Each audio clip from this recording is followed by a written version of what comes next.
Time now for sports on 104.7 The Cave. Here's Ned Reynolds.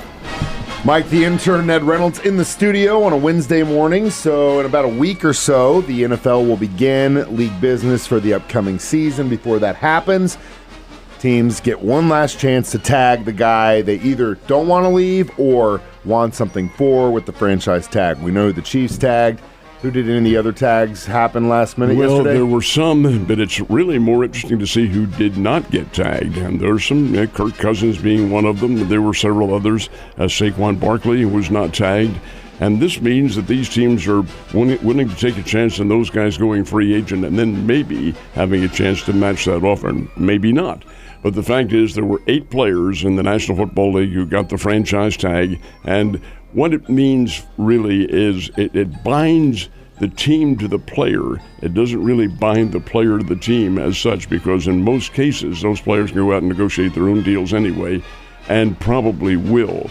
But the fact is, it does give a team an opportunity to take some time, do some negotiations. They have until July the 15th to get that tender signed, and if they don't sign that, then the player's there for the rest of the year, and that's it. He's free agent again next year unless they franchise tag him again. It's pretty complicated, but the fact is there were 8 players, and they are individuals, as you mentioned, Mike, who the team either wants to negotiate more or is willing to give up in a trade somewhere along the line. And get something of value for him, which makes sense, but as we get closer and closer to the start of the real skinny, and it's going to get real interesting starting next week. We'll definitely be talking about that. One of the top college baseball teams in the nation was here in town yesterday.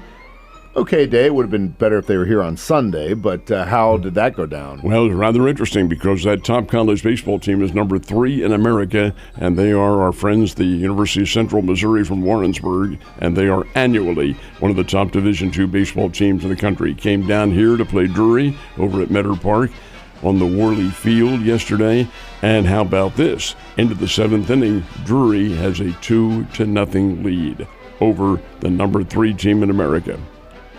That's when reality set in.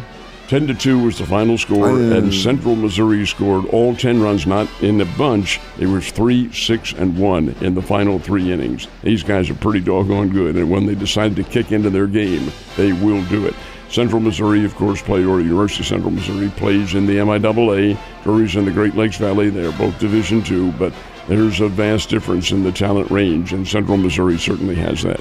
Definitely does. And hey, you know what? I mean, competition is competition, and they didn't do awful against them. Oh, so, no. You know, at the end of the day, it's a good showing for sure. We did have some action in the exhibition with the Cardinals, is that right? And the Royals. Both of them played. Cardinals beat the Minnesota Twins 5-4. The Royals out in Arizona played under the lights and blanked the Chicago Cubs 4-0. The Royals always play well in the Cactus League, always.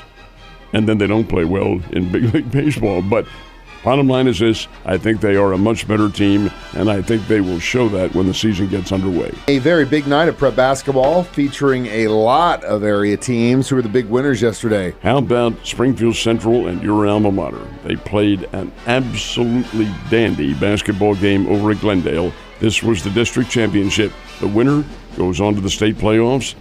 The loser goes home. And the loser, well, no, let's talk about the winner. Because the Central Ball Club has played well all year long. They squeezed by Kickapoo 57-54 in an absolute dandy. So Central goes on now to the state quarterfinals, and they will play Rockhurst this weekend up in Kansas City.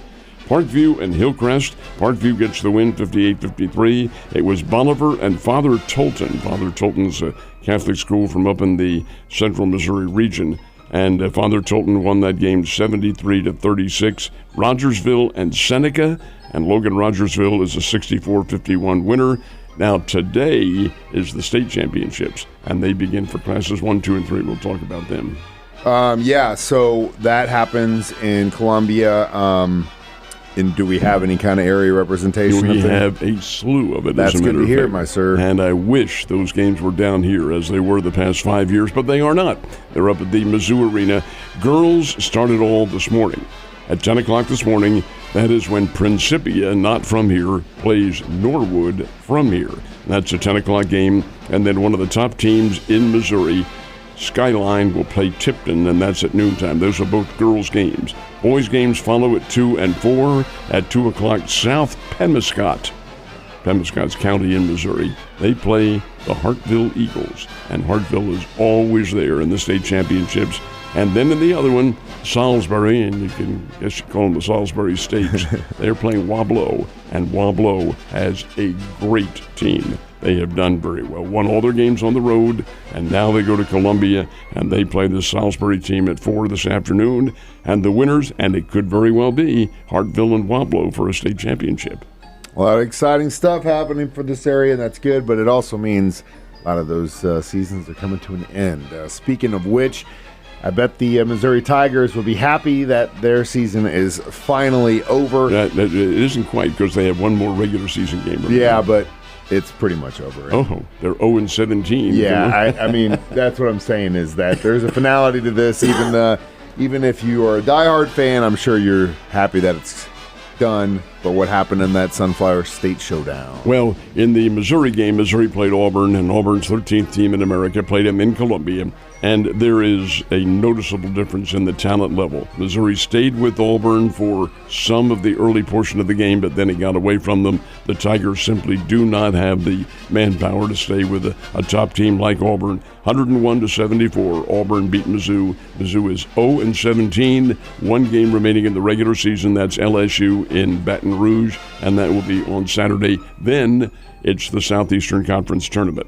The other game, the Sunflower Super Bowl for basketball, Match 2, KU K-State. Only this time the game was in the Fog Allen Fieldhouse at Lawrence. Big difference when KU plays there. Yeah, I knew it was going to happen. 90-68 was the final score. Hey, but you know what? We played them a lot better earlier. At Bramlage Arena, you bet. K-State won. I know, that's what I'm saying. But at their house, it's a whole different story. Ned, you have a great day, and I will see you mañana.